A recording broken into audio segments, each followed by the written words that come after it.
अस्सलाम वालेकुम viewers, welcome to my channel MS Urdu literature. उम्मीद है आप सब खैरियत से होंगे।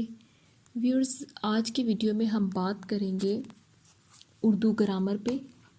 इससे पहले मैं 3 वीडियोस बना चुकी हूँ जिसमें हमने उर्दू ग्रामर के हिस्सा सर्फ व नहव पे बात की है, और एक पहली जो वीडियो ग्रामर पे बनी है उसमें पूरे हिस्सा सर्फ व नहव का एक ढांचा पेश किया गया है जिसमें सिर्फ उनके नाम बताए गए हैं और उनके अक़साम के नाम बताए गए हैं। और इसके बाद एक वीडियो आई है जिसमें हमने सर्फ व नहव में हिस्सा सर्फ में लफ्ज़ मौजू मुहम्मल, लफ्ज़ मौजू की अक़साम कलमा कलाम, कलमा की अक़साम इसम फ़ेल हर्फ, और इसम की अक़साम हमने इसमें ज़ात इसमें सिफ़त, सिफ़त असली सिफ़त निस्बती और सिफ़त असली की अक़साम ये हमने तारीफ़ और मिसालों के साथ पढ़ी है। और आज की वीडियो में हम इसमें मारफा की दूसरी किस्म पे बात करेंगे। इसमें मारफा की जो पहली किस्म है इसमें अलम, उस पर एक वीडियो बना दी गई है जिसका लिंक आपको डिस्क्रिप्शन में दिया गया है, आप देख सकते हैं। और आज की वीडियो में हम बात करेंगे इसमें मारफा की दूसरी तरह की किस्म, इसमें ज़मीर। इसमें ज़मीर क्या है, इसमें ज़मीर की तारीफ़, उसकी मिसालें, इसमें ज़मीर की अक़साम, इन सब पे बात करेंगे। तो चलिए अपने लेक्चर का आगाज़ करते हैं। इसमें ज़मीर क्या है? तारीफ़ इसकी देखें, वो इसम जो किसी दूसरे इसम की जगह इस्तेमाल किया जाए या जिसे ज़ुबान से बोलकर किसी शख्स या चीज़ की तरफ इशारा किया जाए, इसमें ज़मीर कहलाता है। गौर कीजिएगा कि वो इसम जो किसी दूसरे इसम की जगह इस्तेमाल हो रहा है या फिर ज़ुबान से बोलकर किसी शख्स या चीज़ की तरफ इशारा किया जाता है, इसमें ज़मीर कहलाता है। मिसाल देखिए इसकी, जैसे वो, तू और तुम वगैरह। आगे देखिए एक और मिसाल, मतलब वाज़ेह हो जाएगा। नदीम आया, उसने सबक पढ़ाया और वो चला गया। अब इसमें देखिए इसमें ज़मीर क्या है? नदीम आया, उसने सबक पढ़ाया। इसमें जो उस होगा ये इसमें ज़मीर है।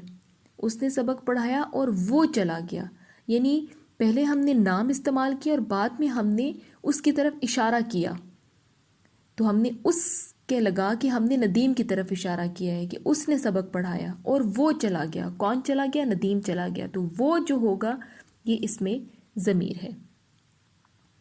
आगे देखिए मर्जा। मर्जा क्या है? इसमें ज़मीर जिस इसम के बजाय बोला जाए उसे मर्जा कहते हैं। इसमें ज़मीर जिस इसम के बजाय बोला जाए, जैसे नदीम आया, उसने सबक पढ़ाया और वो चला गया। अब मर्जा क्या है? इसमें नदीम है, तो उस और वो हमने जो लगाई, हमने नदीम की तरफ इशारा किया है, तो ये क्या होगा? इसमें ज़मीर होगा उस और वो, और नदीम जो हमने नाम लिया है ये मर्जा कहलाएगा। आगे देखें इसमें ज़मीर की अक़साम। इसमें ज़मीर की 3 तरह की अक़साम हैं: ज़मीर फ़ाइली, ज़मीर मफ़ूली, ज़मीर इज़ाफ़ी। अब देखें फ़ाइली, मफ़ूली, अब इसको समझने से पहले आपके लिए फ़ेल, फ़ाइल और मफ़ूल का समझना बहुत ज़रूरी है, तभी आप इनके मतलब को मज़ीद और अच्छे तरीके से समझ सकेंगे। तो चलिए पहले फ़ेल, फ़ाइल, मफ़ूल पढ़ते हैं। फ़ेल क्या है? फ़ेल को अंग्रेज़ी ज़ुबान में वर्ब कहते हैं। इसमें किसी काम का करना या होना पाया जाए और इसमें तीनों ज़मानों माजी, हाल, मुस्तकबिल में से कोई एक ज़माने का पाया जाना बहुत ज़रूरी है, तभी वो फ़ेल कहलाएगा। क्या है कि इसमें किसी काम का करना या होना पाया जाए और कोई एक ज़माना ज़रूर पाया जाए माजी, हाल या मुस्तकबिल में से, तो ये फ़ेल कहलाएगा। मिसाल देखें इसकी। अदील पढ़ता है, आबदा ने ख़त लिखा, इरफान मस्जिद गया। इसमें फ़ेल क्या है? अदील पढ़ता है, तो काम कहाँ हो रहा है? पढ़ने में काम हो रहा है, तो ये जो पढ़ना होगा ये फ़ेल कहलाएगा। आबदा ने ख़त लिखा, अब इस लिखा को हटा दें तो आबदा ने ख़त, अब नहीं पता कि आबदा ने ख़त लिखा, दिया, लिया, नहीं पता। लिखा से हमें पता चला है कि काम लिखने पे हुआ है, तो लिखा क्या होगा? ये फ़ेल होगा। इरफान मस्जिद गया, तो गया क्या है? ये फ़ेल है। اب دیکھیں گیا ہٹا کے دیکھ رہے تو عرفان مسجد آگے ہمیں مطلب نہیں پتا، ہم فعل لگائیں گے تو ہمارا یہ جملہ مکمل ہوگا. تو عرفان مسجد گیا، تو یہ گیا ہے، یہ فعل کہلائے گا. آگے دیکھیں فاعل. فاعل کیا ہے؟ جو کام کرنے والے کو ظاہر کرے وہ فاعل کہلاتا ہے. کام کرنے والے کو ظاہر کرے. اور اس کے ساتھ میں بتاتی چلوں کہ فاعل ہمیشہ جامد اور کسی کام کرنے والے کا نام ہوتا ہے. تعریف سے ہی مطلب واضح ہو گیا ہوگا کہ کام کرنے والے کو ظاہر کیا جاتا ہے اس میں. جیسے اوپر کی مثالوں میں دیکھیں، عدیل پڑھتا ہے، عابدہ نے خط لکھا، عرفان مسجد گیا. تو اس میں یہ جو نام ہے عدیل، عابدہ، عرفان، کہ کام کرنے والے کو ظاہر کر رہا ہے کہ ان لوگوں نے کام کیا. عدیل نے پڑھا، عابدہ نے خط لکھا، عرفان مسجد گیا تھا. تو یہ تمام الفاظ کیا ہوں گے؟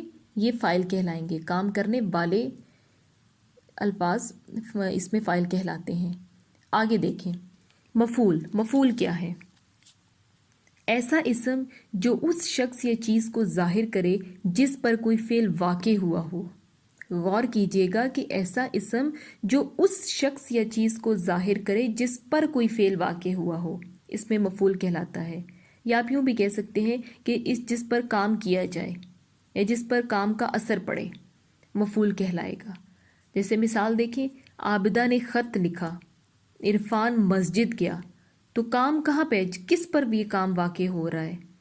عابدہ نے خط لکھا، خط پر کام ہو رہا ہے. عرفان مسجد گیا، عرفان کہاں گیا؟ مسجد گیا. تو اس میں مفعول کیا ہوگا؟ مسجد ہوگا. جی ویورز، یہ تھا فعل، فاعل، مفعول. اب ہم دوبارہ سے ضمیر کی اقسام پہ آتے ہیں. ضمیر فاعلی، ضمیر مفعولی اور ضمیر اضافی. اب ان کو سمجھنا آپ کے لیے آسان ہو جائے گا. تو چلیں پہلی قسم دیکھتے ہیں، ضمیر فاعلی. ضمیر فاعلی کیا ہے؟ جب کوئی ضمیر اپنے فاعل کی جگہ استعمال کیا جائے تو ضمیر کی اس حالت کو ضمیر فاعلی کہتے ہیں. غور کیجئے گا کہ جب کوئی ضمیر اپنے فاعل کی جگہ استعمال کیا جائے تو ضمیر کی اس حالت کو ضمیر فاعلی کہتے ہیں. آپ اسے یوں بھی کہہ سکتے ہیں کہ جب کوئی ضمیر اپنے بجائے فاعل کی جگہ پر استعمال ہو. اب فاعل کیا ہے؟ فاعل کا ہم نے پیچھے پڑھا تھا کہ فاعل کام کرنے والے کو ظاہر کرتا ہے، جو کام کر رہا ہوتا ہے، جو شخص یا چیز جو کام کر رہا ہے. تو ہم اس فاعل کی جگہ پہ ضمیر کا استعمال کرتے ہیں، تو یہ ضمیر فاعلی کہلائے گا. مثال دیکھیں، وہ، اس، ہم. اب اس میں دیکھیں اشارہ کیا جا رہا ہے کہ وہ، اس، ہم، لیکن اس کا نام نہیں لیا جا رہا. تو اس میں ہم نے فاعل کی جگہ پہ ضمیر کا استعمال کیا ہے. آگے جملے کی صورت میں مثال دیکھیں، اکبر کہتا ہے میں کراچی جاؤں گا. طاہر بہت نیک ہے، وہ بزرگوں کا بہت ادب کرتا ہے. اب اس میں دیکھیں فاعل کا استعمال تو ہوا ہے، اکبر کہتا ہے. اکبر کام کون کر رہا ہے؟ کس پہ کام ہو رہا ہے؟ اکبر. تو اکبر فاعل ہے، لیکن آگے چل کے ہم نے فاعل کی جگہ پہ ضمیر کا استعمال کر دیا. اکبر کیا کہتا ہے؟ میں کراچی جاؤں گا. تو اس میں جو ہے یہ ضمیر فاعلی ہے. طاہر بہت نیک ہے، وہ بزرگوں کا بہت ادب کرتا ہے. کہ بار بار نام لینا معیوب بھی سمجھا جاتا ہے، تو اس کے لیے ہم ضمیر کا استعمال کرتے ہیں. تو وہ بزرگوں کا ادب کرتا ہے، اس میں وہ کیا ہوگا؟ ضمیر فاعلی ہوگا، کہ فاعل کا دوبارہ استعمال نہیں کیا بلکہ اس کی جگہ پہ ہم نے ضمیر کا استعمال کیا. تو یہ ضمیر فاعلی کہلائے گا، یعنی جو فاعل کی جگہ پر استعمال ہوتا ہے. اب ضمیر کی دوسری قسم دیکھیں، ضمیر مفعولی. ضمیر مفعولی کیا ہے؟ جب کوئی ضمیر اپنے مفعول کی جگہ استعمال ہو تو ضمیر کی اس حالت کو ضمیر مفعولی کہتے ہیں. مفعول کا ہم نے کیا پڑھا تھا کہ اس شخص یا چیز کو ظاہر کرے جس پر کوئی فعل واقع ہو رہا ہو، وہ مفعول کہلاتا ہے. تو جب ہم مفعول کی جگہ پہ ضمیر کا استعمال کریں گے تو یہ ضمیر مفعولی کہلائے گا. مثال دیکھیں، اسے، اس کو، تمہیں، تم کو، مجھے، مجھ کو. جملے کی صورت میں مثال دیکھیں، وسیم بہت اچھا لڑکا ہے، سب اسے پیار کرتے ہیں. میں تمہارا بھائی ہوں، مجھے صحیح بات بتاؤ. تو اس میں کیا ہے؟ اس میں سب اور مجھے ایسے اسمائی ضمیر ہیں جو مفعول کی جگہ پر استعمال ہو رہے ہیں. تو یہ الفاظ کیا کہلائیں گے؟ ضمیر مفعولی. تیسری قسم دیکھیں ضمیر کی، ضمیر اضافی. जो ज़मीर किसी शख्स या चीज़ का ताल्लुक किसी इसम से ज़ाहिर करे उसे ज़मीर इज़ाफ़ी कहते हैं। गौर कीजिएगा कि वो ज़मीर जो किसी शख्स का ताल्लुक किसी इसम से ज़ाहिर करे तो उसे ज़मीर इज़ाफ़ी कहेंगे। मिसाल देखें, अनवर ज़हीन लड़का है, उसका हाफ़ज़ा बेहतरीन है। अल्लामा इकबाल आम शायर नहीं थे, उनके उस्ताद मौलवी मीर हसन थे। तो इसमें देखें, उसका और उनके ये अल्फाज क्या कहलाएंगे? ज़मीर इज़ाफ़ी।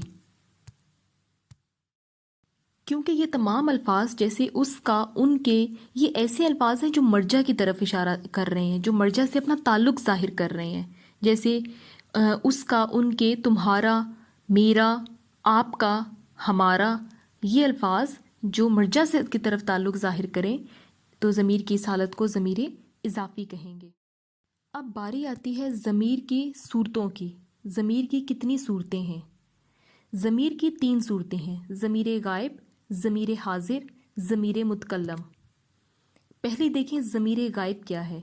ये उस शख्स के लिए इस्तेमाल होता है जो हमारे सामने मौजूद ना हो, यानी गायब हो। जैसे वो, उन, उन्हों। तो ये तमाम अल्फाज क्या कहलाएंगे? ज़मीर गायब। आगे देखें, ज़मीर हाजिर क्या है? ये ज़मीर उस शख्स के लिए इस्तेमाल होता है जिससे बात की जाए और इस ज़मीर में हमारा मुखातिब हमारे सामने मौजूद होता है, ज़मीर हाजिर कहलाता है। जैसे तू, तुम, आप वगैरह वगैरह। अब तीसरी सूरत देखें, तीसरी क्या है? ज़मीर मुतकल्लम। इस ज़मीर में बात करने वाला शख्स मुतकल्लम अपने लिए इस्तेमाल करता है, जैसे मैं, हम। तो ये अल्फाज क्या कहलाएंगे? ज़मीर मुतकल्लम। जी, ये थी ज़मीर की सूरतें और ये था हमारा आज का लेक्चर। आज की वीडियो में हमने इसमें मारफा की दूसरी किस्म की है। इससे पहले वाली वीडियो में हम इसमें अलम और उसकी अक़साम हम कर चुके हैं और आज हमने उसकी दूसरी किस्म इसमें मारफा की, इसमें ज़मीर को पढ़ा है। इसमें ज़मीर की तारीफ़, उसकी अक़साम और उसकी अक़साम के लिए फ़ेल, फ़ाइल, मफ़ूल को पढ़ना बहुत ज़रूरी था, हमने उनको पढ़ा। इसमें ज़मीर की तमाम अक़साम, ज़मीर फ़ाइली, ज़मीर मफ़ूली, ज़मीर इज़ाफ़ी और उसके बाद ज़मीर की 3 सूरतें, ज़मीर गायब, ज़मीर हाजिर, ज़मीर मुतकल्लम, इनको हमने पढ़ा है। उम्मीद है आपको समझ आ गई होगी। कोई सवाल हो तो कमेंट में आप ज़रूर पूछ सकते हैं। वीडियो पसंद आए तो लाइक ज़रूर कीजिएगा, कमेंट में अपनी राय भी देना ना भूलिएगा। चैनल को सब्सक्राइब ज़रूर कीजिएगा। इंशाल्लाह जल्दी हम अगले लेक्चर के साथ हाजिर होंगे। तब तक के लिए अल्लाह हाफ़िज़।